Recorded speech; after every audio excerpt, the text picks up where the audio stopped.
اعوذ باللہ من الشیطان الرجیم بسم اللہ الرحمن الرحیم اللہم صلی علی محمد النبی الامی وعلی آلہ وسلم تسلیما۔ السلام علیکم۔ اے ڈاٹ نیوز کے ساتھ میں ہوں آفتاب اقبال۔ سامعین و حاضرین، عالمی ادارہ صحت کے سربراہ ڈاکٹر ٹیڈروس نے خبردار کیا ہے کہ پاکستان میں حالیہ بارشوں سے 1,60,00,000 بچے متاثر ہوئے ہیں۔ ان میں سے 34 لاکھ بچے ایسے ہیں جن کی زندگیاں بچانے کے لیے فوری اقدامات کی ضرورت ہے۔ میں نے اپنے پچھلے ویلاگ میں ان 47,000 ماؤں کا ذکر کیا تھا جو سیلاب کی تباہ کاریوں اور بارشوں کی وجہ سے ٹینٹوں اور کیمپوں میں رہنے پر مجبور ہیں، اور یہ بھی ذکر کیا تھا کہ وہ اپنے بچے جننے کے لیے کہیں سے ایک اوٹ بھی میسر نہیں کر سکتی، نہ وہاں دوائیاں ہیں اور نہ کسی قسم کی اور سہولت، اور وہ کرب اور تکلیف میں یہ سوچ رہی ہیں کہ وہ بچے کیسے جنیں۔ آج ان بچوں کی داستان جو موت و حیات کی کشمکش میں مبتلا ہیں اور ان کو کسی طرح کی سہولت میسر نہیں۔ میں یہ داستان کہاں سے شروع کروں؟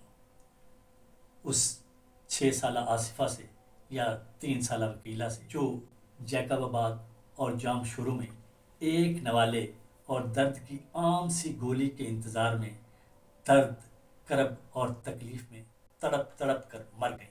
ڈاکٹر ٹیڈروس کے مطابق سندھ، بلوچستان اور KPK میں بچے خوراک کی شدید کمی کا شکار ہیں۔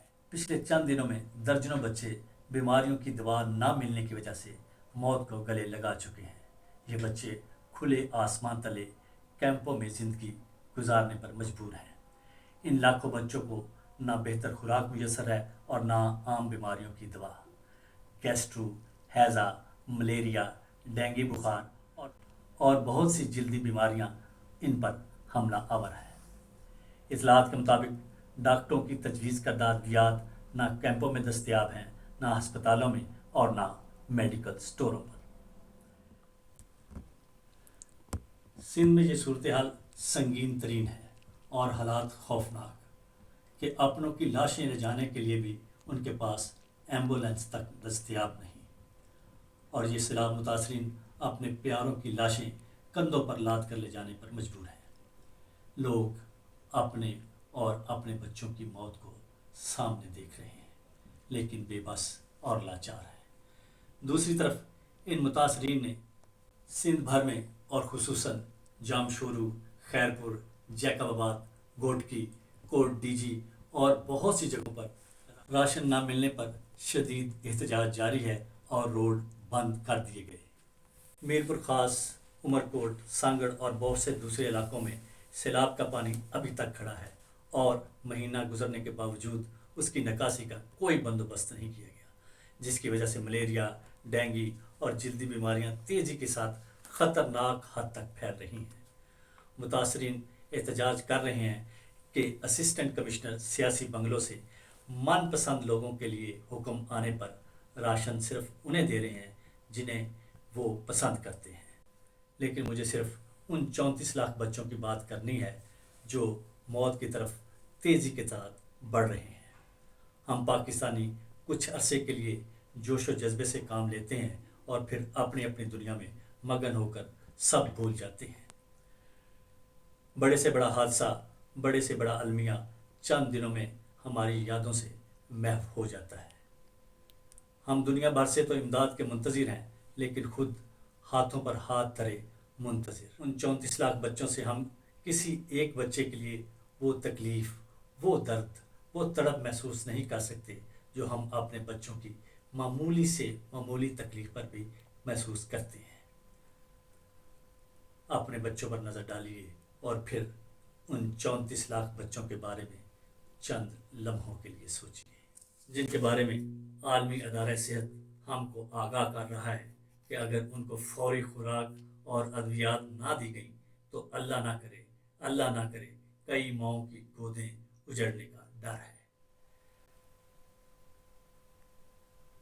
آئیے آج ہم غیروں کی امداد کا انتظار کرنے کی بجائے اپنے اپنے بچوں کے صدقے ایک ایک نہیں، صرف 10 گھرانے مل کر بھی ایک بچے کی خوراک اور ادویات کا بندوبست کر دیں تو ماؤں کے ان لالوں، ان دلاروں کو بچایا جا سکتا ہے۔ اپیل ہے حکومت سے، عمران خان سے، ان تمام جماعتوں اور این جی او سے جو کام پوری ایمانداری اور فرض سمجھ کر رہے ہیں کہ کسی طریقے سے ان بچوں کو بچایا جا سکے، کسی طریقے سے ان بچوں کو بچایا جا سکے۔